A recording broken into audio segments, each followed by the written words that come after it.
Hello parents, कैसे हो सब? बढ़िया। आज अपन स्टार्ट करने वाले हैं यार 11वीं क्लास। ठीक है, और 11वीं क्लास में जो चैप्टर स्टार्ट करने वाले हैं वो करने वाले हैं अपन पाचन एवं अवशोषण।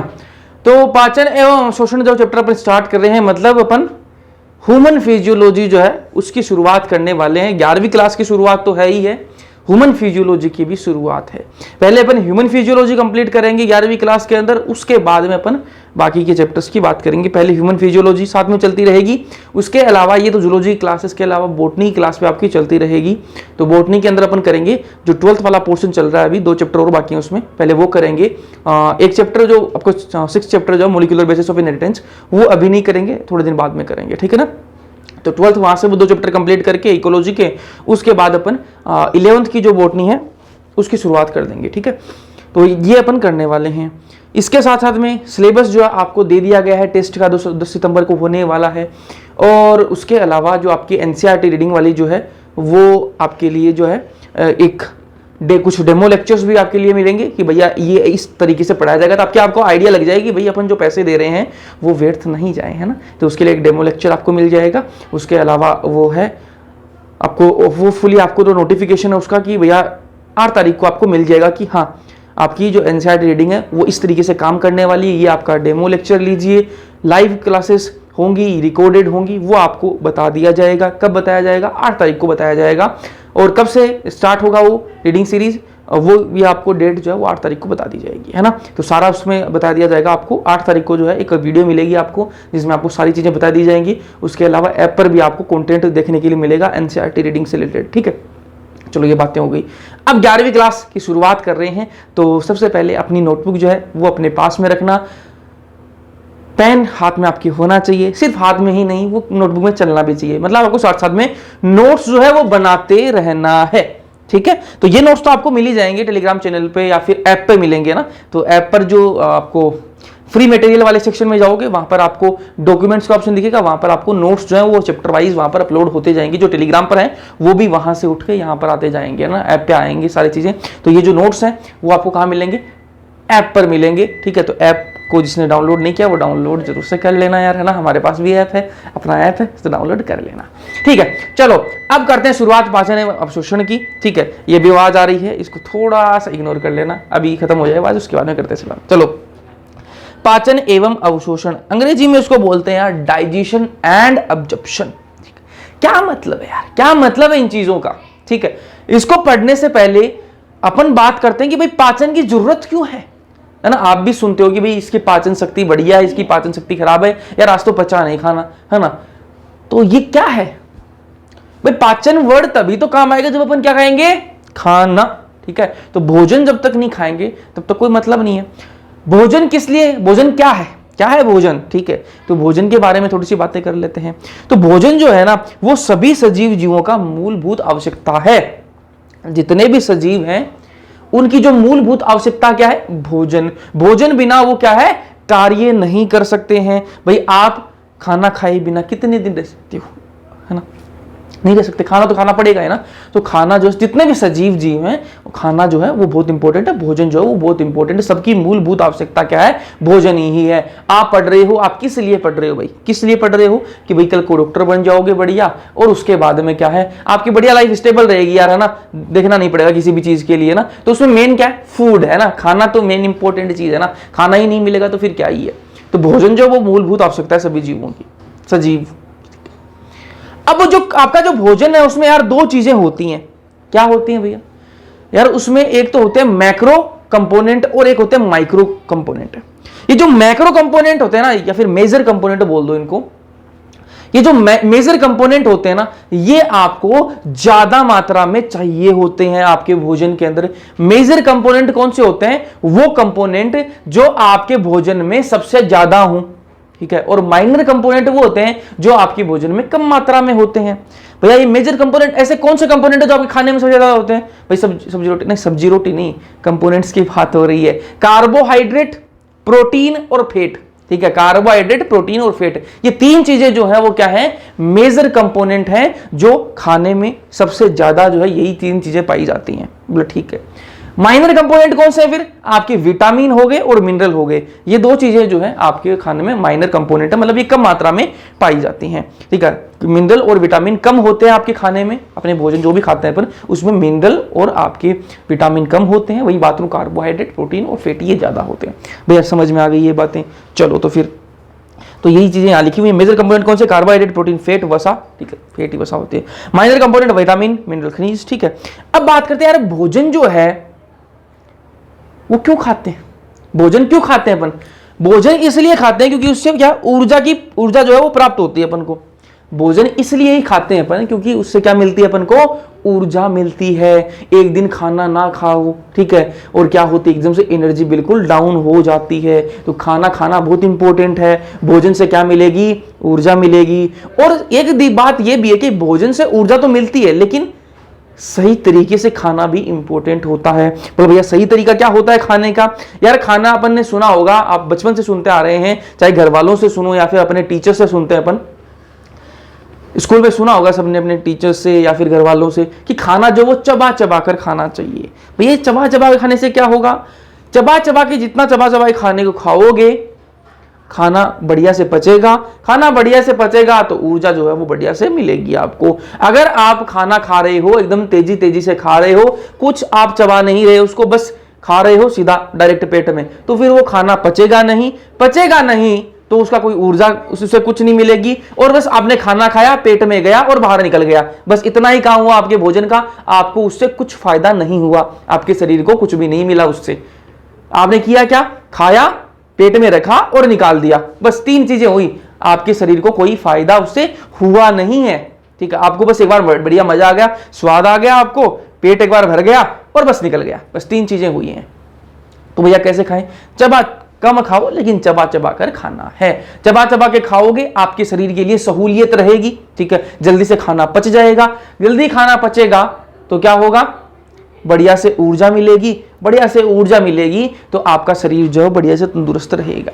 आपने एक चीज और सुनी होगी कि जितने भी रोग जो है ना वो कहां से शुरुआत होती है उनकी? मेजरली जो रोग है वो कहां से? अगर आपका पेट जो है ना वो बढ़िया से काम कर रहा है तो आप रोगों से वंचित रह सकते हो। बात सही है या नहीं है?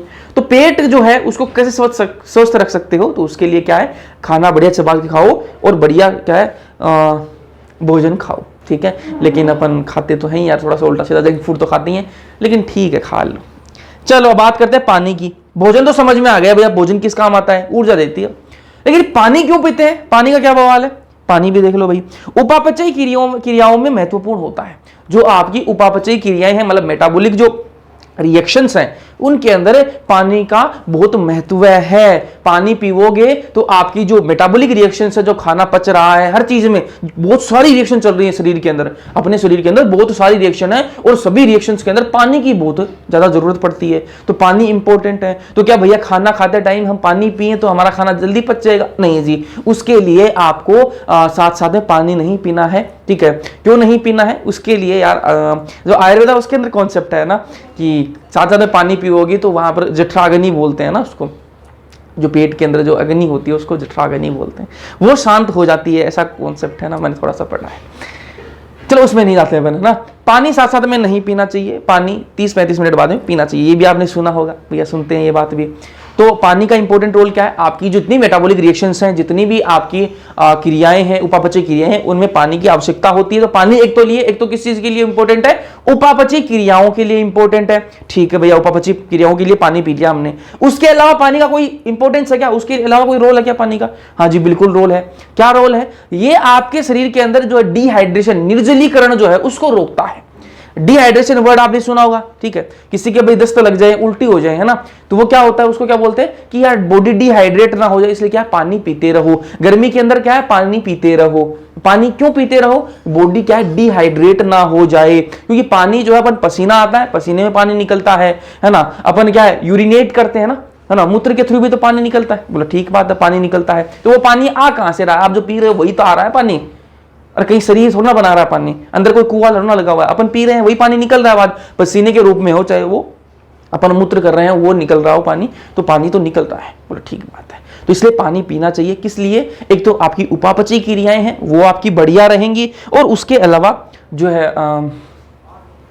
आपका जो शरीर का जो निर्जलीकरण है उसको रोकता है, बढ़िया जो है बॉडी हाइड्रेटेड रहेगी। बॉडी जितनी हाइड्रेटेड रहेगी ना, है ना, उतने आप एनर्जेटिक फील करोगे, क्योंकि पानी की मात्रा जितनी ज्यादा होगी उपापचय क्रियाओं में उतनी ज्यादा हेल्प होगी। उपापचय क्रियाएं बढ़िया से होंगी ना तो खाना बढ़िया पचेगा, खाना बढ़िया पचेगा तो क्या होगा, ऊर्जा बढ़िया मिलेगी, तो शरीर क्या है, एनर्जेटिक फील करता है। ठीक, यहां तक कोई दिक्कत आपको होनी नहीं चाहिए। तो पानी का रोल, भोजन का रोल आपको समझ में आ गया होगा। अब बात करते हैं अपन पाचन की। ये हो गया आपका जो एनसीईआरटी का जो इंट्रोडक्शन पार्ट है वो मैंने आपको बता दिया। अब बात करते हैं पाचन की, बात करते हैं पाचन क्या बवाल है। देखो पाचन, देखो ध्यान से देखना भाई, पाचन, एक मिनट, ओ भाई इस पर पेन पे एक बटन है वो बार बार मेरे से प्रेस हो रहा है, इस वजह से ये बीच में इरेजर सेलेक्ट हो रहा है। चलो पाचन, पाचन को इंग्लिश में क्या बोलते हैं, डाइजेशन बोलते हैं। ठीक है भैया, पता है ये बात, तो डाइजेशन। ठीक है, पाचन होता क्या है, पाचन होता क्या है, तो पाचन जो है ना वो क्या होता है, एक यांत्रिक और रासायनिक क्रिया है। पाचन क्या है, यांत्रिक प्लस रासायनिक क्रिया है, रासायनिक क्रिया है, रासायनिक क्रिया। भैया यांत्रिक क्या होता है यार, मैकेनिकल और केमिकल प्रोसेस है, सीधी सी बात बताऊं आपको, है ना। ये हिंदी में बोल दिया यांत्रिक और रासायनिक क्रिया है। पाचन क्या होता है, इसमें दो चीजें होती है पाचन के अंदर, दो चीजों से मिलकर पाचन बनता है। कैसे, इसमें एक तो मैकेनिकल प्रोसेस होती है, एक आपकी केमिकल प्रोसेस होती है। मैकेनिकल यांत्रिक क्रिया होती है और एक आपकी रासायनिक क्रिया होती है। भैया हमें एक बात बताओ, पचाने के अंदर ये यांत्रिक मैकेनिकल प्रोसेस कौन सी आ गई ना, मशीन थोड़ी ना, मैकेनिकल प्रोसेस कहां से आ गई। हमें ये बात समझ में आ रही है कि भाई खाना खाया हमने, वो पेट के अंदर गया, वहां पर रिएक्शन चलती है ना, बहुत सारी रिएक्शन चलती है, तो वो तो रासायनिक क्रिया हो गई। ये मैकेनिकल प्रोसेस, यांत्रिक क्रियाएं कौन सी हो गई, तो ये मैं आपको बताता हूं, ध्यान से सुनना। यांत्रिक क्रियाएं कौन सी होती हैं, यांत्रिक क्रियाएं वो होती हैं कि भैया आप खाना जो है वो चबा रहे हो। ठीक है, भोजन को चबाना, भोजन को चबाना, तो ये क्या है, आप खाना खाया आपने और आप खाने को चबा रहे हो, तो ये क्या है, बड़े बड़े टुकड़े थे खाने के, उसको आप छोटे छोटे टुकड़ों में कन्वर्ट कर रहे हो, कैसे, चबा के अपने दांतों से, तो वो क्या है, आपकी यांत्रिक क्रिया है। ये क्या है, एक यांत्रिक क्रिया है। दूसरी यांत्रिक क्रिया बताऊं आपको, वो क्या है, आपकी भोजन का, एक मिनट, भोजन का मंथन, भोजन का मंथन, तो ये क्या है, भोजन का मंथन, ये भी क्या है, यांत्रिक क्रिया। ये कहां होता है, ये जो पेट में होता है ना, पेट के अंदर चर्निंग मूवमेंट्स होते हैं, है ना, भोजन जो है उसको मथा जाता है, तो वो क्या है, भोजन का वहां पर मंथन हो रहा। दोनों चीजें ये क्या है, खाने को चबाना और भोजन का मंथन, दोनों ही चीजें ये क्या है, यांत्रिक क्रियाओं के अंदर आते हैं। भैया खाना कहां चबाते हो आप, खाना चबाते हैं अपन मुंह में, तो ये मुंह में चबाते हैं। और ये कहां होता है, भोजन का मंथन, ये होता है आपके पेट में, या फिर आप इसको आमाशय बोल दो। ठीक है, पेट में। अब भैया यांत्रिक क्रिया तो मैं समझ में आ गई। ये जो रासायनिक क्रियाएं हैं इनमें कौन होता है, इनमें जी आपको पता है एंजाइम्स, है ना, इसमें कौन काम लेता है, एंजाइम्स काम आते हैं, इसमें कौन, आपके एंजाइम होते हैं। ठीक है जी, यहां तक समझ में आया आपको, समझ में आया भैया, हमें पाचन की परिभाषा तो समझ में आ गई कि भैया इसमें क्या है, यांत्रिक क्रियाएं होती हैं और साथ में आपकी रासायनिक क्रियाएं होती हैं। यांत्रिक क्रियाएं इसमें दो हैं, भोजन को चबाना और भोजन का मंथन। भोजन को चबाते कहां है, मुंह में चबाते हैं, और भोजन का मंथन कहां होता है, वो पेट में होगा। ठीक है, रासायनिक क्रियाओं के अंदर आपके एंजाइम्स जो है वो काम में आते हैं। ठीक है भैया, पाचन की परिभाषा में समझ में आ गई। अब आपको और समझाता हूं यार कि पाचन और अवशोषण, चैप्टर का नाम क्या है, पाचन एवं अवशोषण। तो ये पाचन क्या होता है इसको आपको दिखाता हूं, और फिर अवशोषण क्या है ना, ये दोनों वर्ड हैं क्या, ये देखो ध्यान से समझना बातों को। अपन ने यार खाना खाया, अपन ने खाना खाया, खाने के बड़े बड़े टुकड़े थे। ठीक है, ये अपना क्या है, भोजन है, ये क्या है, अपना भोजन। ठीक है, इस भोजन का क्या बड़ा अणु है ना, ये क्या है, बड़े अणु है, बड़े अणु, कॉम्प्लेक्स फूड है ये जी। एक मिनट, पेज क्रिएट कर लेते हैं। ये क्या है, कॉम्प्लेक्स फूड है, कॉम्प्लेक्स फूड है। ठीक है, अब खाने को इस, यार ये जो इतना बड़ा टुकड़ा है, इसको शरीर में क्या है, ब्लड में भेज सकते हो क्या, इसको रक्त में भेज सकते हो क्या, नहीं भेज सकते। तो अपन को तो एनर्जी कैसे बनेगी, एनर्जी कैसे बनेगी, अपन को इसको उस कंडीशन में लेके आना। ये जो इतना बड़ा टुकड़ा है ना, ये भोजन का इतना बड़ा टुकड़ा आपने चबा लिया, उसके बाद में भी क्या है, एक मिनट, भोजन का क्या है, बड़ा टुकड़ा रहता है, भोजन का क्या है, बड़ा टुकड़ा रहता है। तो भोजन का बड़ा टुकड़ा रहता है तो उसको क्या क्या खाना वो वैसा का वैसा काम में नहीं लिया जा सकता। तो उस खाने को काम में लेना है, पचाना है उस खाने को, तो क्या करना पड़ेगा, इसको पचाना है अपन को। तो क्या होगा, इसको छोटे छोटे टुकड़ों में अपन को तोड़ना पड़ेगा। तो इस खाने को अपन ने क्या तोड़ दिया, छोटे छोटे टुकड़ों में तोड़ना पड़ेगा, क्योंकि इतना बड़ा अणु जो है उसको अपन काम में नहीं ले सकते। इसको छोटे छोटे टुकड़ों में अपन को तोड़ना पड़ेगा। ये छोटे छोटे टुकड़े कौन से हैं, सिंपल फॉर्म है। ये क्या, साधारण पदार्थ में बना दिया अपन ने इसको ना, साधारण, एक मिनट, ये क्या है, साधारण पदार्थ है, ठीक है। सिंपल फूड में कन्वर्ट कर दिया इसको, ठीक है। कॉम्प्लेक्स फूड को अपन ने किस में कन्वर्ट कर दिया, सिंपल फूड के अंदर कन्वर्ट कर दिया। बोले भैया ठीक बात है, कैसे किया आपने इसको, कैसे किया, ये जो है कैसे किया अपन ने, इसमें अपन ने यूज में लिया क्या, H2O, पानी, और आपके एंजाइम जो है वो अपन ने काम में लिए हैं इसमें, ठीक है। तो अपन ने क्या, अपने पास में क्या थे, बड़े अणु थे। देखो आपने खाना खाया, आपने खाना चबा भी लिया, ठीक बात है, लेकिन उसके बाद में भी इतने मतलब चबाने के बाद में भी बड़े अणु हैं, ठीक है। तो शरीर में तो बहुत छोटे छोटे चाहिए ना, है ना, अपन को तो बहुत पचाना, एकदम से रक्त में भेजना है, ब्लड में मिक्स करना है खाने को, मतलब ठीक बात है। तो उसके लिए क्या करना पड़ेगा, जो बड़े अणु हैं उनको अपन को साधारण जो फूड है उसमें अपन को बदलना पड़ेगा। कैसे बदलेंगे जी, जो आपके पास में बड़े अणु है उसको क्या है, रिएक्शन होगी एंजाइम और H2O की मदद से अपन क्या करवाएंगे, इनको साधारण पदार्थ में तोड़ देंगे। ये साधारण पदार्थ में तोड़ने की जो प्रक्रिया, इसको क्या बोलते हैं अपन, पाचन कहा जाता है। यही क्या है आपका पाचन, ठीक है। तो आपको सीधी सी बात बताऊं तो कॉम्प्लेक्स फूड को सिंपल फूड में कन्वर्ट करना, यही क्या होता है आपका पाचन होता है। इसमें किसकी हेल्प लेते हैं अपन, H2O और एंजाइम की हेल्प लेते हैं, ठीक। अब उसके बाद में आप हमें ये बात बताओ, हमें ये तो समझ में आ गया कि भैया पाचन क्या होता है, लेकिन ये यार अवशोषण क्या है, ये अवशोषण होता क्या है, ये बताते हैं। चलो देखो, ये आपने साधारण पदार्थ में तोड़ लिया खाने को, अब क्या करना है यार, साधारण पदार्थ में आपने तोड़ तो लिया, उसके बाद में आपको क्या करना है, इसको क्या करना है, आपको अवशोषित करना है। क्या करना है, इसका अवशोषित करना है ना। इसको क्या करेंगे अपन को, अवशोषित करेंगे, एक मिनट, इसको क्या करेंगे अपन, अवशोषित करेंगे, अवशोषित, ठीक है। इसको अवशोषित करेंगे और अवशोषित करके ये कहां जाएगा, ये रक्त में चला जाएगा। कहां चला जाएगा, रक्त में चला जाएगा, ठीक है। ये प्रोसेस क्या होती है, इसी को क्या बोलते हैं अपन, इसी को कहा जाता है आपका, इसी को कहते हैं अपन अवशोषण कहते हैं। इसी को क्या कहते हैं, अवशोषण, अवशोषण, ठीक है। तो ये जो भोजन के बड़े अणु को साधारण पदार्थ में तोड़ना, ये क्या होता है, आपका पाचन होता है। फिर उन साधारण पदार्थ को आप रक्त में अवशोषित करा रहे हो, ठीक है। साधारण जो पदार्थ हैं उनको आप रक्त में अवशोषित करा रहे हो, वो क्या होता है, आपका अवशोषण होता है। भैया हमें पाचन समझ में आ गया, क्या होगा पाचन, अवशोषण समझ में आ गया। अब आप हमें एक बात और बताओ कि रक्त में चला गया अपना जो खाना अपन ने खाया, उसका सारा माल मसाला कहां चला गया, रक्त में चला गया, ब्लड में चला गया। उसके बाद क्या होगा, ब्लड में एनर्जी मिल जाएगी क्या, नहीं जी, ब्लड में एनर्जी नहीं मिलेगी। तो एनर्जी कहां मिलेगी, एनर्जी मिलेगी कोशिकाओं में, ऊतकों में, वहां मिलेगी। तो ये अपने तो खाना कहां भेजा, रक्त में भेजा है, तो मैंने कहा रक्त में भेज दिया। अब उसके बाद में रक्त कहां जाएगा, रक्त जाएगा ऊतकों के पास में, है ना, कहां जाएगा, ऊतक, टिश्यूज के पास में ना। और टिश्यूज कहां से, टिश्यू से कहां जाएगा, ये जो अब रक्त जो वो कहां जाएगा, वो जाएगा सेल्स के पास में। कोशिका लिख देते हैं, चलो कोशिका के पास में ना, कोशिका, ठीक है भैया, कोई दिक्कत नहीं है, कोशिका के पास में जाएगा। इसी प्रक्रिया को क्या कहते हैं, इस प्रोसेस को क्या कहते हैं, इस प्रोसेस को बोलते हैं असिमिलेशन।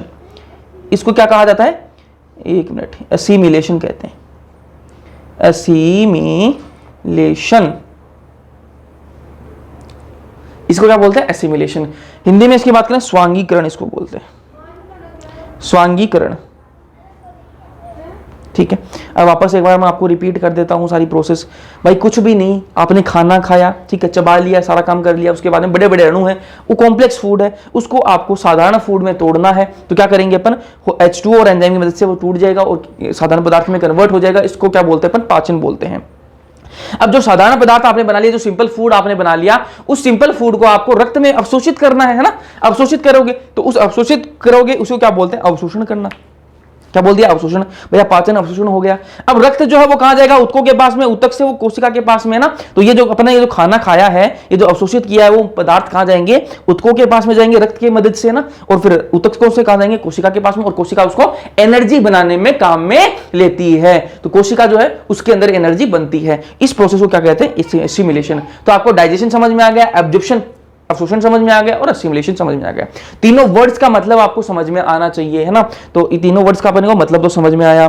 अब बात करते हैं एंजाइम। तो ये जो एंजाइम जो है ना आपके एंजाइम, तो सभी पाचक एंजाइम, सभी पाचक एंजाइम हाइड्रोलेज होते हैं, हाइड्रोलेज होते हैं। भाई मतलब क्या हुआ इसका? हाइड्रोलेज होते हैं यार। ये अपना ये ऐसे एंजाइम है जो पाचक एंजाइम होते हैं, ये इस प्रकार के एंजाइम होते हैं कि इनको काम करने के लिए पानी की आवश्यकता होती है। जैसे देखो मैंने आपको बताया यहां पर एंजाइम है प्लस साथ में H2O है, तो इस एंजाइम को काम करने के लिए किसकी जरूरत पड़ेगी? H2O की जरूरत पड़ेगी। इस खाने को छोटे छोटे टुकड़ों में तोड़ने के लिए ये एंजाइम काम तो करेगा, लेकिन साथ में इसको पानी की जरूरत पड़ेगी। तो इसलिए क्या बोल दिया इसको? हाइड्रोलेज एंजाइम इसको बोल दिया। अरे यहां तक कोई दिक्कत है क्या? नहीं होनी चाहिए, ठीक है। उसके बाद बात करेंगे अपन पाचन तंत्र की बात करेंगे। तो नेक्स्ट हेडिंग अपन डालते हैं भैया पाचन तंत्र, ठीक है। ये अपन ने पढ़ लिया, इंट्रोडक्शन जो पार्ट है वो पढ़ा अपन ने ना। तो अपन डिटेल में करने वाले हैं यार चैप्टर्स को ना। टाइम है अपने पास में, बढ़िया स्पीड अपनी चल रही है, तो टाइम से आराम से अपन डिटेल में करेंगे सारी चीजों को, ठीक है। तो अपन बात करेंगे पाचन तंत्र की। पाचन तंत्र आज का लेक्चर जो है ना, थोड़ा सा शुरुआत कर रहे हैं चैप्टर की, धीरे धीरे अपन घुस जाएंगे। पाचन तंत्र, इसको हेडिंग तो थोड़ा सा ऐसे डालते हैं यार, पाचन तंत्र, ठीक। पाचन तंत्र, एक मिनट।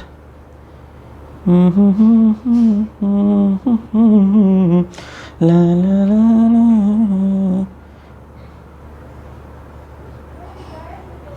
ओके चलो। पाचन तंत्र, तो पाचन तंत्र जो है ना अपना, वो दो चीजों से मिलकर बना है, ठीक है। अपना जो पाचन तंत्र है, ठीक है, वो दो चीजों से मिलकर बना है। भैया कौन कौन सी चीजें हैं? वो दो। तो वो दो चीजें कौन कौन सी हैं वो ध्यान से देखना भाई। पाचन तंत्र जो है वो दो चीजों से मिलकर बना है। वो दो कौन कौन सी चीजें हैं वो ध्यान से आपको देखनी है। पहली चीज का नाम है, पहली चीज है आहार नाल। आहार नाल, आहार नाल इंग्लिश में बात करूं तो एलिमेंट्री केनाल इसको कहा जाता है। क्या बोलते हैं? एलिमेंट्री केनाल, ठीक है। तो आपका पाचन तंत्र है वो दो चीजों से मिलकर बना है। एक तो आपकी आहार नाल है, एलिमेंट्री केनाल है। भैया दूसरी क्या चीज है? दूसरी है सहायक ग्रंथियां। दूसरी है सहायक ग्रंथियां, सहायक ग्रंथियां, सहायक ग्रंथियां। तो दो चीजें हैं, आहार नाल और सहायक ग्रंथियां। इनको एक एक को डिटेल में पढ़ेंगे अपन, ठीक है। पहले आपको मैं ओवरव्यू दे रहा हूं, समझो बातों को, धीरे धीरे चलेंगे, जैसे पढ़ा रहे हैं वैसे वैसे समझते जाओ बातों को। तो मैं ये बोल रहा हूं पाचन तंत्र जो है वो दो चीजों से मिलकर बना है आपका, आहार नाल और आहार नाल और आपकी मांझा, आहार नाल है और आपका सहायक ग्रंथियां है, ठीक है। अब आहार नाल है वो क्या होती है? एलिमेंट्री केनाल क्या होती है भैया? पता है हमें क्या होती है? वो एक लंबी सी फूड पाइप है, ठीक है, लंबी सी पाइप है, ठीक है, जो आपके मुख से आपके गुदा द्वार तक जाती है, ठीक है भैया, ठीक है, कोई दिक्कत नहीं है। बस वही लिखना अपन को, आपको पता है, बस वही बातें मैं लिख रहा हूं यहां पे। आहार नाल क्या है? आहार नाल अग्रभाग, अग्रभाग में मुख से, भूख लिख दिया क्या? मुख से, मुख एम मैं लिखना है, मुख से, मुख से पश्च भाग, पश्च भाग में गुदा द्वार में स्थित, गुदा द्वार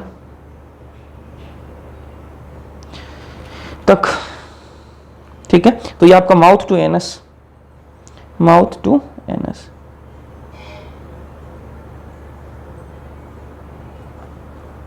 तो जो आपका आहार नाल कहां से? अग्र भाग में, मतलब जो आपका एंटीरियर जो पार्ट है, माउथ कहां है? एंटीरियर साइड में, और गुदा द्वार कहां? पोस्टीरियर साइड में। तो अग्र भाग में कहां पर? मुख है। अग्र भाग में मुख से लेके पश्च भाग में स्थित गुदा द्वार तक क्या होती है? आपकी आहार नाल होती है। इसकी लंबाई की बात कर लेते हैं यार, आहार नाल की लंबाई कितनी होती है? आहार नाल की लंबाई की बात कर लेते हैं।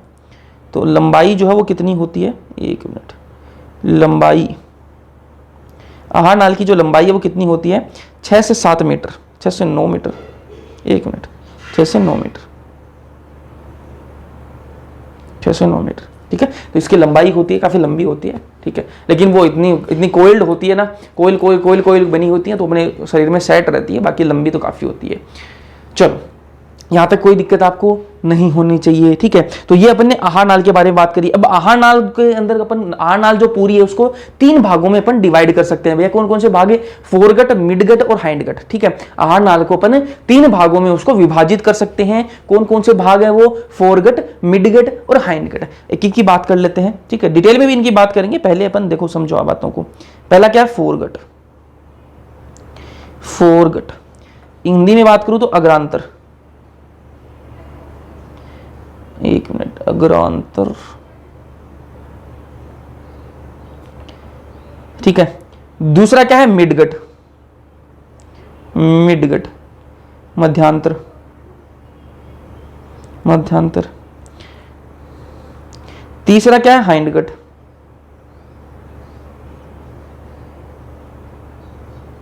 हाइंडगट। यह आपका हो जाएगा पश्चांतर।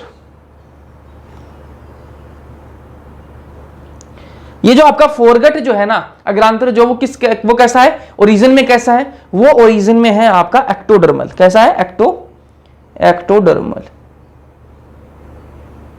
एक्टोडर्मल। वही बात करूं मैं मिडगट की, वो कैसा है, एंडोडर्मल। वो कैसा है, एंडोडर्मल ओरिजिन का है। वही मैं बात करूं हिंडगट की, तो वो कैसा है, वो एक्टोडर्मल ओरिजिन का है। वो कैसा है, एक्टोडर्मल ओरिजिन का है, एक्टोडर्मल, एक्टोडर्मल ओरिजिन का है। तो ये अपन ने आहार नाल के बारे में बात कर ली। मैंने कहा पाचन तंत्र जो वो 2 चीजों से मिलकर बना हुआ है, आहार नाल प्लस आपकी सहायक ग्रंथियां। आहार नाल जो है वो कहां से, अग्र भाग में मुख से लेके पश्चिम भाग में स्थित गुदा द्वार तक होता है, माउथ टू एनस होता है।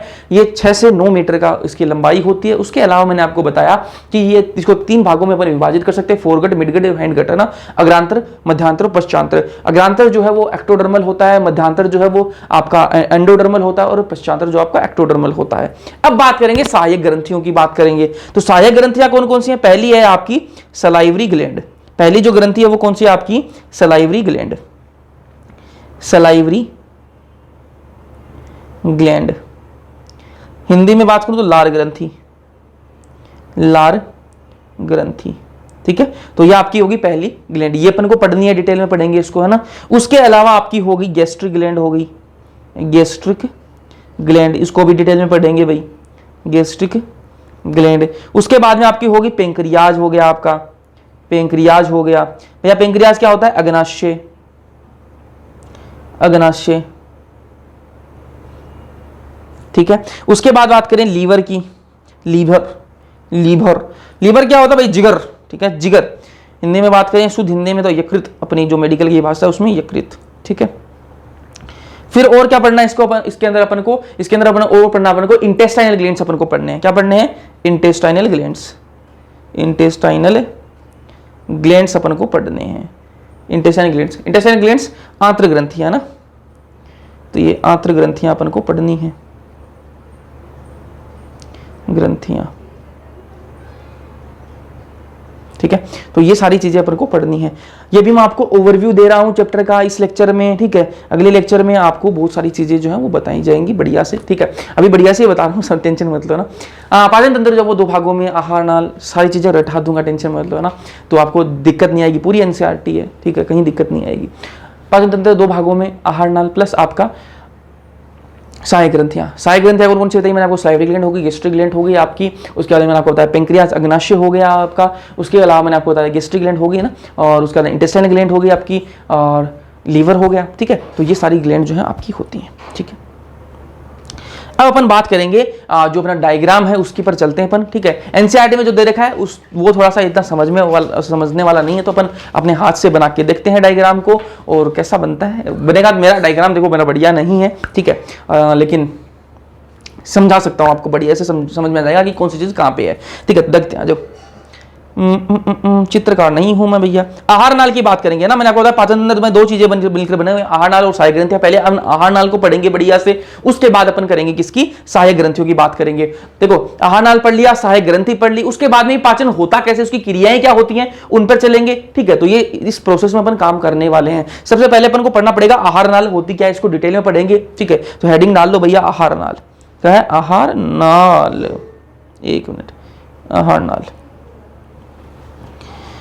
यहाँ आ जाएगा क्या, डायग्राम बनाऊंगा तो बड़ा रहेगा, चलो 2 पेजों में रहेगा भाई डायग्राम आपका। आहार नाल, यहाँ हेडिंग डालते हैं आहार नाल। आहार नाल, एलिमेंट्री केनाल, एलिमेंट्री केनाल।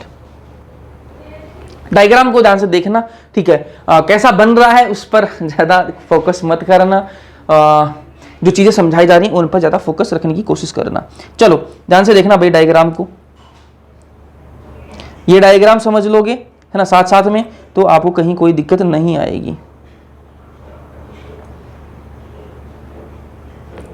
बन गया क्या, मुंह बन गया क्या, लग रहा है क्या थोड़ा थोड़ा मुंह है, हरा मुंह लग रहा है क्या थोड़ा थोड़ा, ठीक है।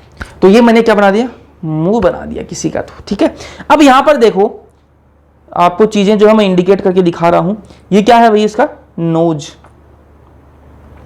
नोज, ये क्या है इसका मुंह, ये क्या है इसका मुंह, ठीक है, या फिर इसको मैं मुख लिख दूं, मुंह एक ही बात है। ठीक है, तो ये क्या है मुंह, यहां तक तो समझ में आ गया। ठीक है, अब यहां से आपको पता है कि मुंह, यहां से नाक के बाद में क्या आएगा आपका, यहां से क्या निकलता है, यहां से जाती है एक नेजल चेंबर, ये क्या है आपका, ये जो है ये क्या है नेजल चेंबर, नेजल चेंबर। अब मैंने नेजल चेंबर कहां बनाया, ध्यान से देखना, ये मैंने क्या बनाया, नाक, ये बाहर से नाक दिख रहा है आपको, ठीक है। अब नाक के अंदर जब जाएंगे तो क्या दिखेगा, ये ऐसी पाइप आपको दिखेगी, इस जगह को क्या बोलते हैं, इस जगह को कहा जाता है नेजल चेंबर कहा जाता है। भैया समझ में आ गई, कोई दिक्कत वाली बात नहीं है तो ना। यहाँ पर आगे क्या है, आपका नाक है, यहां बड़ा कर लेता डायग्राम को, ये क्या है नाक है भैया, बिल्कुल नाक है। यहां से आगे जाएंगे तो ये क्या आ जाएगा आपका, यहां पर जो खाली जगह है इसको क्या बोलते हैं, नेजल चेंबर बोलते हैं। नाक के अंदर जाएंगे नेजल चेंबर आ जाएगा, बोला ठीक है बात है, यहां तक समझ में आ गया। वैसे ही यहां पर ये क्या है, मुंह है, ठीक है, ये क्या है मुंह है, ठीक है। और मुंह के अंदर जाएंगे, मुंह के अंदर जाएंगे तो क्या आ जाएगा आपका, एक मिनट, मुंह के अंदर जाएंगे तो क्या आ जाएगा, मुंह के अंदर जैसे ही जाएंगे, ये मुंह है और इसके अंदर मैं गया तो यहां पर क्या आ जाएगा, मुख गुहा आ जाएगी। तो इसको क्या बोलेंगे, मुख गुहा। इसको भी मैं लिख देता हूं नाम, ये अंदर की जो जगह है इसको क्या बोलेंगे अपन, इसको बोलेंगे, पहले तो इंग्लिश में लिख देते हैं बक्कल केविटी, बक्कल केविटी, या फिर ओरल केविटी। ओरल केविटी आपने एड में भी नाम सुना होगा, ओरल केविटी, ठीक है। और इसको हिंदी में बोलते हैं मुख गुहा, मुख गुहा। कोई दिक्कत है क्या, नहीं होनी चाहिए भैया, यहां तक समझ में आ गया, नाक समझ में आ गया। आगे यहाँ पर नाक होता है, यहाँ पर मुंह होता है भैया, हमें बचपन से बताई बात तो है ना, नाक है मुंह है, नाक के अंदर गए क्या जाते हैं नेजल चेंबर, मुंह के अंदर जैसे मुंह के अंदर घुसेंगे कहां पर, मुंह खोलो अपना, मुंह खोल लो, जैसे मुंह खोलोगे शीशे के सामने आपको जो जो जगह दिखेगी ना, मुंह खोलने के बाद में जो जगह दिखेगी वो क्या है आपका मुख गुहा है, वही क्या है मुख गुहा। तो यहां पर मुंह है, यहां पर मुंह है ये, ठीक है, और मुंह के अंदर जैसे मैं यहां जाऊंगा ये क्या है आपका मुख गुहा है, ठीक है। अब आगे चलते हैं, आगे चलते हैं, यहां पर एक आपको स्ट्रक्चर जो है वो लटकता हुआ दिखाई देगा, ठीक है। यहां पर एक स्ट्रक्चर जो है, आप जैसे अपना मुंह खोलोगे, ठीक है, मुंह खोलना शीशे के सामने जाके, और आपको एक मुंह एक अंदर एक लटकता हुआ एक संरचना दिखेगी आपको, ऐसी एक लटकती हुई एक संरचना आपको दिखेगी। वो लटकती हुई संरचना वो है क्या, वो क्या है, वही क्या है, वो उसको क्या बोलते हैं यूवुला, उसको कहा जाता है, क्या बोलते हैं इसको, ये जो संरचना है इसको क्या बोलते हैं, यूवुला कहते हैं, यूवुला। थोड़ा सा इसको सही लिख देते हैं यार, यूवुला, ठीक है। यहां तक समझ में आ गया भैया, कोई दिक्कत वाली बात नहीं है। आपने क्या बताया हमें कि आगे यहां पर नोज होता है, यहां पर मुंह होता है, पता है हमें। नोज के अंदर जाएंगे नेजल चेंबर आ जाएगा, मुंह के अंदर जाएंगे मुख गुहा आ जाएगी, या फिर बक्कल केविटी ओरल केविटी आ जाएगी, ठीक है। यहां पर हमें एक लटकता हुआ स्ट्रक्चर दिखाई देता है, जब हम अपना मुंह ज्यादा बड़ा खोलते हैं तो हमें अंदर एक लटकती हुई संरचना दिखती है, उसको हम यूवुला बोलते हैं, ठीक है, कोई दिक्कत वाली बात नहीं है। अब ठीक है, यहां तक समझ में आ गई। अब मैं क्या बोल रहा हूं कि यहां पर देखो आप, नाक की एक अलग पाइप है, ठीक है, और मुंह की एक अलग पाइप है, मान रहे हो या नहीं मान रहे भाई? नाक वाली ये वाली पाइप है, ठीक है, और मुंह वाली जो है वो नीचे वाली पाइप है। दोनों पाइप अलग अलग है, मान रहे हो या नहीं मान रहे हैं बात? नाक वाली ऊपर वाली पाइप, नीचे मुंह वाली पाइप, दोनों पाइप अलग अलग हैं, ठीक है। ये दोनों पाइप क्या है? अलग अलग है। लेकिन जब ये आगे जाती है ना, जब ये आगे और बढ़ती हैं तो ये दोनों पाइप जो है वो एक हो जाती हैं। ये दोनों पाइप जो हैं, एक मिनट कलर थोड़ा सा बराबर ही रखते हैं ताकि बाद में दिक्कत ना हो। आगे जाके जो ये दोनों पाइप जो है वो एक ही हो जाती हैं, वो एक ही हो जाएंगे, है ना।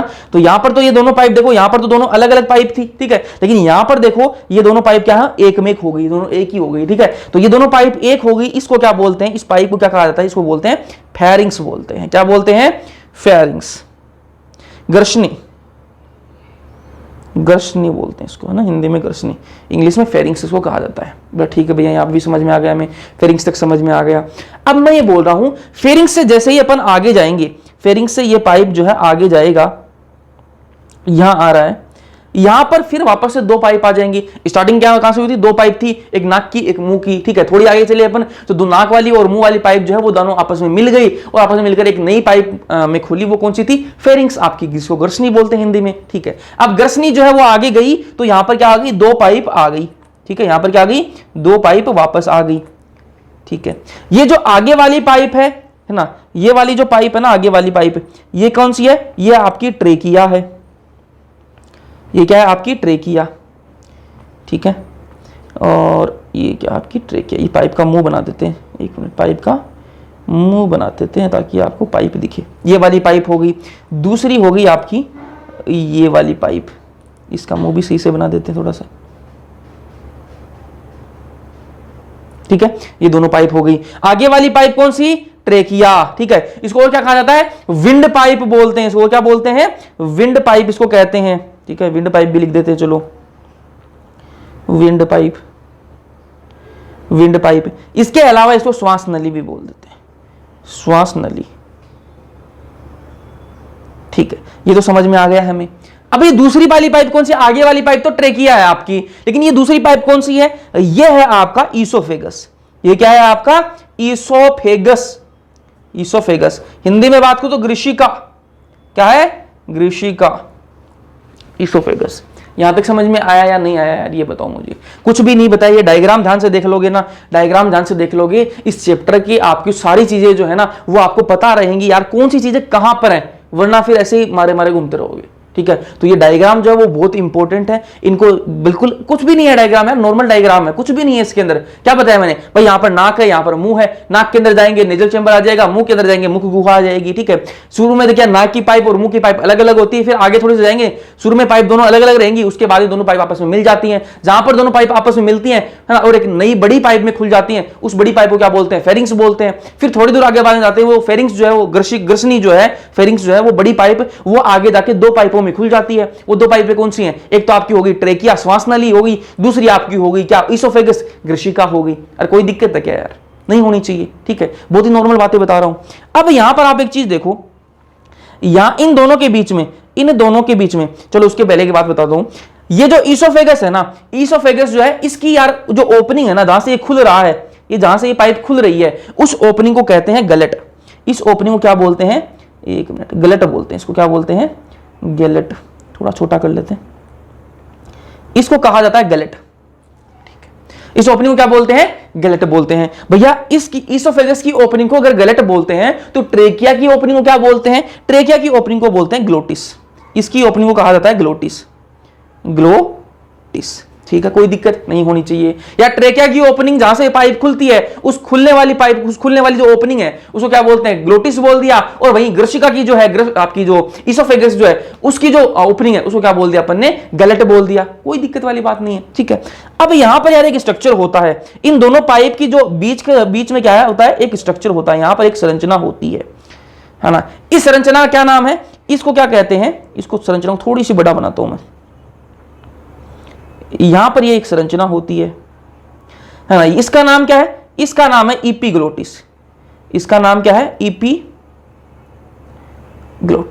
भैया ये इपीग्लोटिस क्या होती है? इस संरचना क्या काम है? भाई दो पाइप है, वो हमें समझ में आ रहा है कि भाई एक में श्वास नली है तो श्वास जाएगा, उसमें सांस लेंगे अपन, है ना। और दूसरा ईसोफेगस, भाई एक में सांस ले रहे हैं तो दूसरे वाले पाइप में जाहिर सी बात उसमें खाना जाएगा, ठीक है।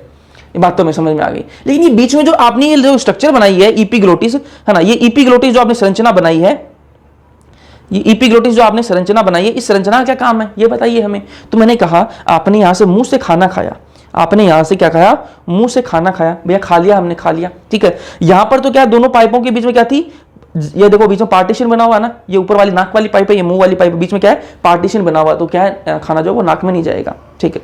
फिर आपने यहां से जैसे खाना खाया तो ये यूवुला था ना, आपने जैसे खाना आप निगलते हो ऐसे खाना निगलोगे ना, खाना जब निगलते हो तो क्या होता है, ये जो यूवुला जो है ना ये उठकर यहां लग जाता है, यहां लग जाएगा, तो यहां पर लग जाएगा तो क्या होगा, ये खाना जो है वो नीचे की तरफ जाएगा, ऊपर यहां पर नहीं जाएगा, नाक में नहीं जाएगा, वरना नाक में चला जाएगा, जलन लगेगी बहुत बढ़िया वाली है ना।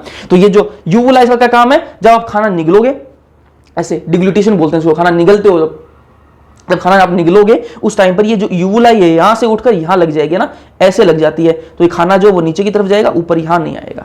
पहली बात तो ये होगी, ठीक है। तो यहां पर खाना आ गया, अब जो खाना यहां पर आ गया है ना, यहां पर क्या है, यहां पर दोनों पाइपें एक सी होगी। अब इस खाने के पास में दो ऑप्शन थे, खाने के पास में अब दो ऑप्शन थे, जो आपने खाया उसके पास में दो ऑप्शन है, या तो वो इस पाइप में चली जाए या फिर वो इस पाइप में चली जाए।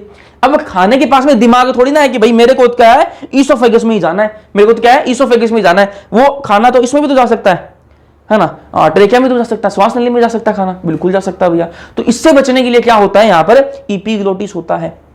ये इपिग्लोटिस क्या करती है, जब आप खाना निगलते हो ना, जब आप खाना निगलते हो उस टाइम पर इपिग्लोटिस जो है वो इसको क्या कर लेगी, ढक लेगी। ये क्या है आपकी ट्रेकिया है, और यहां पर ये क्या लगी हुई इपिग्लोटिस, तो क्या करेगी, जैसे आप खाना निगला आपने तो ट्रेकिया को बंद कर लेगी, ये इपिग्लोटिस जो है इसको क्या कर लेती है, बंद कर लेती है ऐसे, ठीक है। अब ये बंद हो गया, ये वाली जो ओपनिंग है ये तो बंद हो गई, क्योंकि इसने ढक लिया, तो खाना कहां जाएगा, इसमें ही जाएगा। सिर्फ समझ में आई या नहीं आई ये बात, क्या बोलना चाह रहा हूं मैं। अरे यार ये डायग्राम बहुत इंपॉर्टेंट है, ध्यान से सुन लो बातों को। खाना यहां तक आ गया आपका, भैया यहां तक आ गया। अब खाने के पास में दो ऑप्शन है, या तो ये इसमें चले जाए या फिर इसमें चला जाए, भैया ठीक बात है इसमें चला जाए।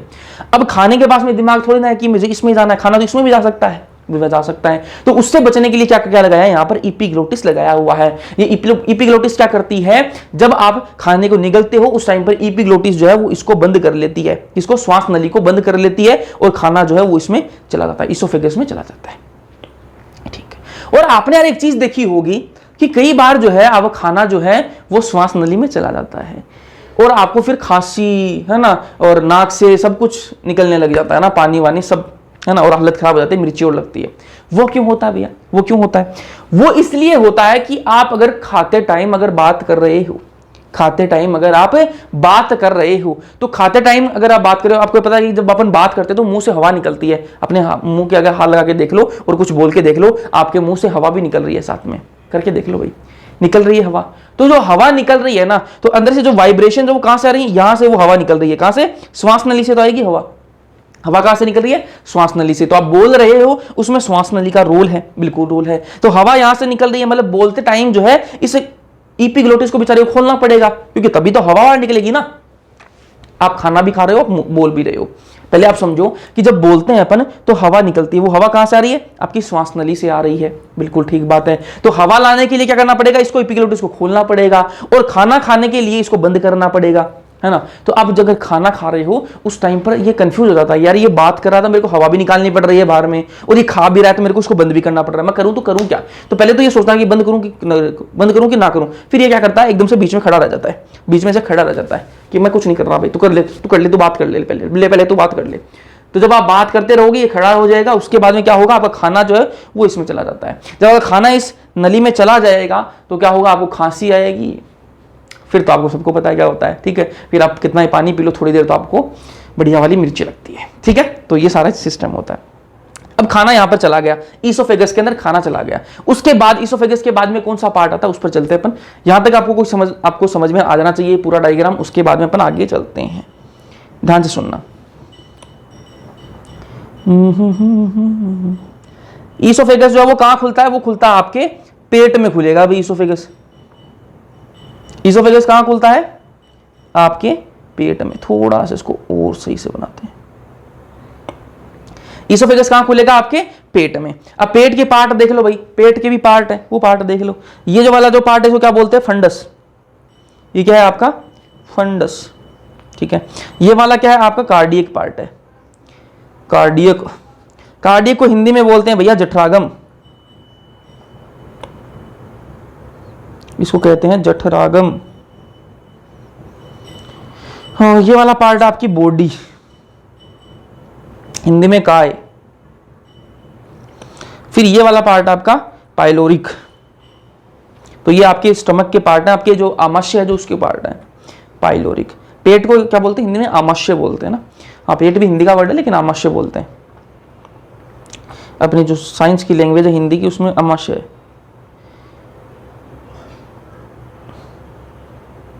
जठर निर्गम, ठीक है। तो ये आपका पेट हो गया, ठीक है। अब यहां पर एक चीज नोटिस करना है, यहां पर ये जो जहां पर आपका ईसोफेगस, ये वाली जो पाइप है इसका नाम क्या है? ईसोफेगस है भैया, ग्रशिका है, ठीक है। ये कहां खुली? ये भैया पेट में खुली है। कहां खुली है? पेट में खुली है। तो जहां पर ये पेट में खुलती है ना, जहां पर ये पेट में खुलती है वहां पर क्या होता है? स्फिंक्टर होता है। क्या होता है? स्फिंक्टर। जहां पर ईसोफेगस जो है वो पेट में खुलती है, ये पेट है, यहां पर आके ईसोफेगस खुल रही है, ठीक है। तो ये ईसोफेगस है, ठीक है। इस यहां पर पेट में आगे खुल रही है, तो यहां पर इसके जो जहां पर इसका पॉइंट बनेगा ना, खुलने का पॉइंट बनेगा, उस जगह पर क्या है? आपका एक स्फिंक्टर लगा हुआ है। ये स्फिंक्टर क्या है? स्फिंक्टर समझो एक गार्ड है, ठीक है। एक स्फिंक्टर क्या है? एक गार्ड है। वो गार्ड क्या करता है? सिक्योरिटी गार्ड है वो, ठीक है। वो क्या करता है? यहां से एंट्री तो देता है लेकिन एग्जिट नहीं देता, मतलब यहां से वापस नहीं जाने देता। मतलब क्या है? आपकी वन साइड एंट्री है। क्या है? वन साइड एंट्री है। यहां से खाना आया पेट में चला गया, लेकिन पेट से वो वापस इधर से यहां पर नहीं जाने देता, ठीक है। मेन काम इसका ये होता है स्फिंक्टर का, ठीक है। तो ये स्फिंक्टर है आपका, इसका नाम क्या है? इसका नाम है जी gastro oesophageal sphincter. Gastro oesophageal sphincter, sphincter. बड़ा नाम लग रहा है ना आपको? बड़ा सा नाम लग रहा है ना? शॉर्ट करूं उसको, देखो गेस्ट्रो के वर्ड किसके लिए आता है? पेट के लिए गेस्ट्रो वर्ड यूज होता है, ठीक है। इसोफेजियल मतलब इसोफेगस, ठीक है। इसोफेजियल इसोफेगस, ठीक है। तो इसोफेगस और गेस्ट्रो पेट, इसोफेगस और पेट के बीच में जो आपका स्फिंक्टर लगा उसको क्या बोलते हैं? गेस्ट्रो इसोफेजियल स्फिंक्टर कह दिया। कोई दिक्कत है नहीं होनी चाहिए, है ना। तो पेट आ गया, पेट में आपके क्या चार पार्ट है? फंडस है आपका, कार्डियक है, बॉडी है और पाइलोरिक है। कोई दिक्कत है नहीं होनी चाहिए। पेट के बाद में क्या आता है? पेट के बाद में ये आहार नाल पढ़ा रहा हूं आपको, है ना। तो ये आहार नाल है, यहां से शुरुआत हुई, पेट तक तो अपन पहुंच गए, है ना। कहां जाना है? गुदाद्वार तक जाना है, ठीक है। तो अपन पेट में आ गए, कोई दिक्कत वाली बात नहीं है। चलो अब ये कहां खुलेगा? ये जाता है आपका स्मॉल इंटेस्टाइन के अंदर खुलेगा। पेट कहां खुलेगा? छोटी आंत के अंदर। और छोटी आंत जो है वो कहां से स्टार्ट होती है? वो स्टार्ट होती है आपकी ड्यूडेनम से, ठीक है।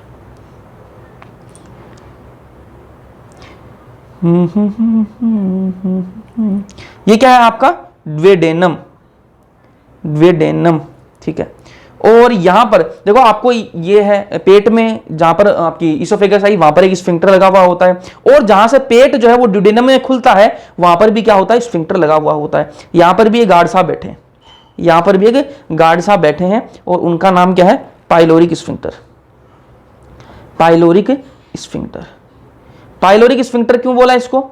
पाइलोरिक स्फिंक्टर क्यों बोला? क्योंकि ये क्या है? पाइलोरिक रीजन के अंदर ये स्फिंक्टर लगा हुआ, इसलिए क्या बोल दिया इसको? पाइलोरिक स्फिंक्टर इसको कह दिया। तो ये पाइलोरिक स्फिंक्टर हो गया।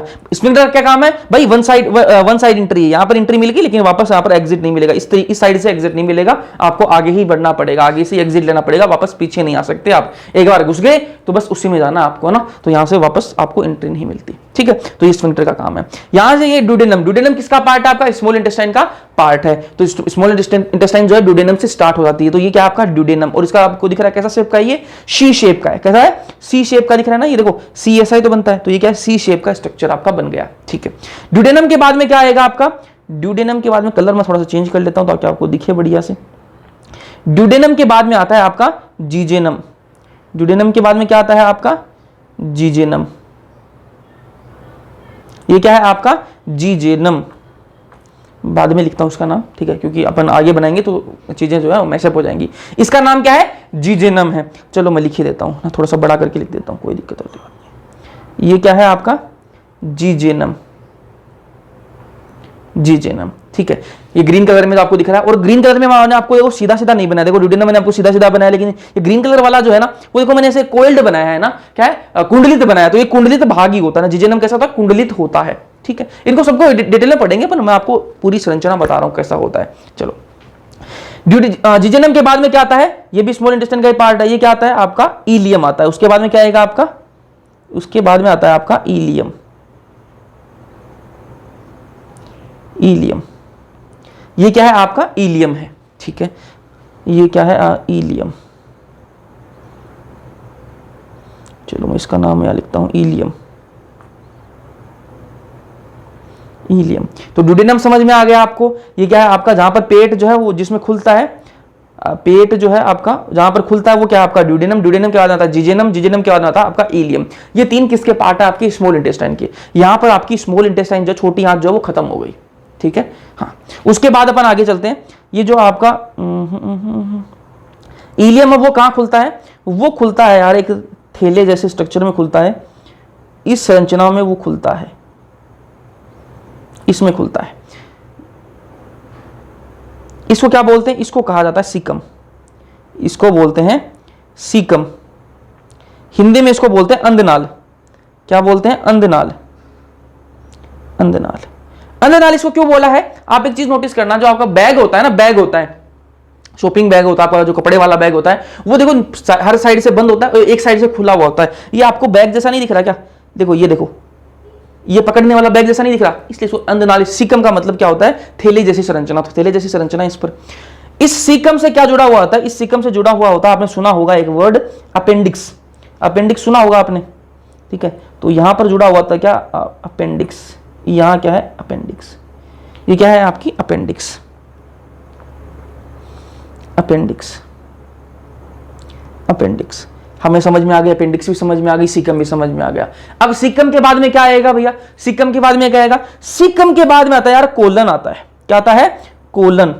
Colour colour colour, which colour भैया, विच कलर, ये वाला ले लेते हैं। चलो चलो कलर थोड़ा सा चेंज ही कर लेते हैं ताकि दिक्कत ना आए।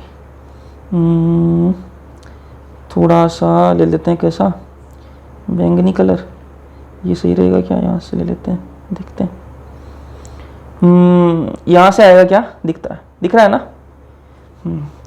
ये आपका क्या है, ये है आपका भैया जगह है क्या, चलो यहां इसका नाम नहीं लिखते हैं, नाम बाद में लिखें या फिर अभी लिख देते हैं, अभी लिखेंगे नाम, तो एक मिनट। यहां पर ये क्या है आपका, ये है आपका असेंडिंग कोलन। ये क्या है आपका ascending colon, ascending colon. Caecum के बाद में क्या आएगा आपका असेंडिंग कोलन। असेंडिंग क्यों बोला, क्योंकि ऊपर की तरफ जा रहा है तो असेंडिंग कोलन, ठीक है। फिर ये ऐसे ऐसे ऐसे ऐसे आएगा, ठीक है। इसका नाम क्या है, इसका नाम है ट्रांसवर्स कोलन। ट्रांसवर्स कोलन क्यों बोला, ऊपर जा रहा था असेंडिंग कोलन, ऐसे तिरछा आ रहा तो ट्रांसवर्स, ट्रांसवर्स आ रहा ना तो ट्रांसवर्स कोलन बोल दिया। फिर ये ऐसे नीचे या नीचे आता है, ऐसे ऐसे आता है, ठीक है। ये ऐसे ऐसे आता है तो उसको क्या बोल दिया आपने, descending colon. Descending colon, descending colon मतलब नीचे की तरफ आ रहा है इसलिए डिसेंडिंग, ऊपर की तरफ असेंडिंग बोल दिया, और साइड से ट्रांसवर्स कोलन बोल दिया, डिसेंडिंग कोलन। इसको बोल दिया अपन ने क्या, ट्रांसवर्स कोलन। यहां पर लिख रहा हूं मैं ट्रांसवर्स कोलन। यहां तक समझ में आ गया भैया। उसके बाद में क्या आएगा, उसके बाद में आएगा यहां पर यार एक एस शेप की संरचना से बनती है, ये क्या है आपका सिग्मोइड कोलन, क्योंकि थोड़ा सा एस शेप का बनता है ये, इसलिए इसको क्या बोल दिया, सिग्मोइड कोलन। सिग्मोइड कोलन के बाद में क्या आता है आपका रेक्टम। यहां क्या आता है आपका, यहां क्या आता है आपका रेक्टम। इसको अलग कलर से बनाते हैं, रेक्टम को अलग कलर से।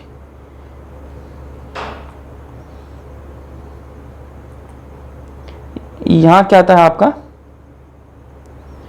रेक्टम, ये क्या है आपका रेक्टम, ठीक है। उसके बाद में क्या आएगा एनस।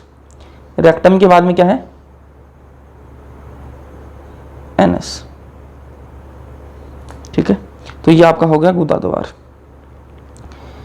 ये पूरी अपनी एलिमेंट्री केनाल है जो मैंने आपको बताई है। ध्यान से सुनना, वापस तो मैं आपको रिपीट कर रहा हूं, बस जो मैंने आपको बताया वही आपको समझना है, उसके अलावा कुछ भी नहीं। इनको सबको डिटेल में पढ़ेंगे, उसकी टेंशन मत लो, ठीक है। ध्यान से सुनना, ये अपना नोज माउथ बाहर से दिख रहे हैं, नोज के अंदर जाएंगे नेजल चेंबर आ जाएगा, मुंह के अंदर जाएंगे मुख गुहा आ जाएगा, फिर बकल कैविटी ओरल कैविटी बोल दो। दोनों यहाँ पर देखो अलग अलग पाइपें होती हैं भैया, बिल्कुल अलग अलग पाइप होती है ना, जो नाक की अलग पाइप है, मुंह की अलग पाइप है, ठीक है। यहाँ पर जो है एक यूवुला लटकती हुई संरचना आपको दिखती है भैया। जैसे आप खाना खाते हो तो उस टाइम पर वो यूवुला जो है वो यहाँ पर क्या है, नाक की वाली जो पाइप है उसको ढक लेती है ताकि खाना जो है वो नीचे की तरफ जाए। उसके बाद में आती है क्या, एक बड़ी सी पाइप आती है जिसमें दोनों पाइपें खुल जाती हैं, ये वाली, उसका नाम क्या है फेरिंग्स, ग्रशनी बोलते हैं इस बड़ी पाइप को। फिर वो बड़ी पाइप जो है वो दो पाइप पाइपों में क्या है, खुल जाती है। वो 2 पाइप कौन सी, एक ट्रेकिया है और एक क्या है, ईसोफेगस है। ट्रेकिया की जो ओपनिंग है उसको बोलते हैं ग्लोटिस बोलते हैं, और जो ईसोफेगस की जो ओपनिंग है उसको क्या बोलते हैं, गलेट बोलते हैं। इनकी जो बीच में एक संरचना होती है इसको ईपीग्लोटिस कहा जाता है। ये ईपीग्लोटिस क्या करती है, जब आप खाना निगलते हो उस टाइम पर क्या कर लेती है, ईपीग्लोटिस जो है इस ग्लोटिस को ढक लेती है।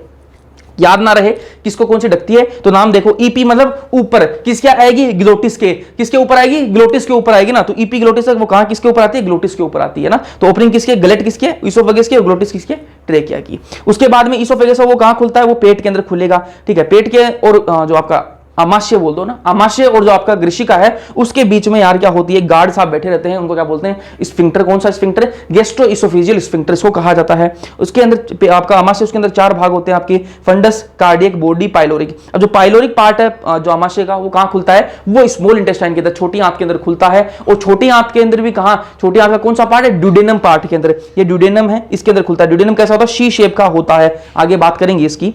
तो ड्यूडेनम और जो पाइलोरिक पार्ट है वहां पर भी एक गार्ड साहब बैठे हैं, इनका नाम क्या है, पाइलोरिक स्फिंक्टर नाम है, ठीक है। गार्ड साहब क्या करते हैं, एक साइड में एंट्री देते हैं, वापस उसको उसी रास्ते से नहीं आने देते। वो कहते हैं भैया आगे से जा, अब वापस पीछे से नहीं आ सकता ना, तो एग्जिट पॉइंट से जाना, तेरे को एंट्री जहां से की वहां से नहीं आना होता ना। चलो फिर उसके बाद में कहां खुला, ये आता है जीजेनम के अंदर। जीजेनम कैसा, आपको कोइल्ड जैसा कुंडली संरचना दिख रही है, जीजेनम हो गया। उसके बाद में ये क्या आपका इलियम है। ये किसके हैं, तीनों किसके पार्ट हैं, डिडेनम, जीजेनम और इलियम, ये तीनों किसके पार्ट है, छोटी आंत के पार्ट है, स्मॉल इंटेस्टाइन के। उसके बाद में देखो आप, ये जो इलियम है वो कहां खुल रहा है, ये सीकम में, अंधनाल में खुल रहा है। अंधनाल कैसा, आपका एक बैग थैले जैसा संरचना है। इलियम जो अंधनाल है, जो उस पर एक संरचना लगी हुई है, उसका नाम क्या है, अपेंडिक्स है, ठीक है, आप सबको पता है। अंधनाल के बाद में आता है क्या, कोलन, ठीक है। ये क्या है, कोलन। कोलन ये ऊपर की तरफ जा रहा है, इसके लिए इसको सेंडिंग कोलन बोल दिया। ये साइड से जा रहा है इसलिए क्या बोल दिया, ट्रांसवर्स कोलन बोल दिया। ये नीचे की तरफ आ रहा है, इसको क्या बोल दिया, इसको डिसेंडिंग कोलन इसको कह दिया। फिर ये यहाँ पर एक एस शेप की संरचना बनाता है, इसलिए इसको सिग्मोइड कोलन बोल दिया। उसके बाद में यहाँ आता है रेक्टम, और उसके बाद में यहाँ पर आता है एनएस। कोई दिक्कत है क्या, ये पूरी आपकी संरचना आपकी है। अब मैं आपको इनको याद करवाऊंगा, है ना।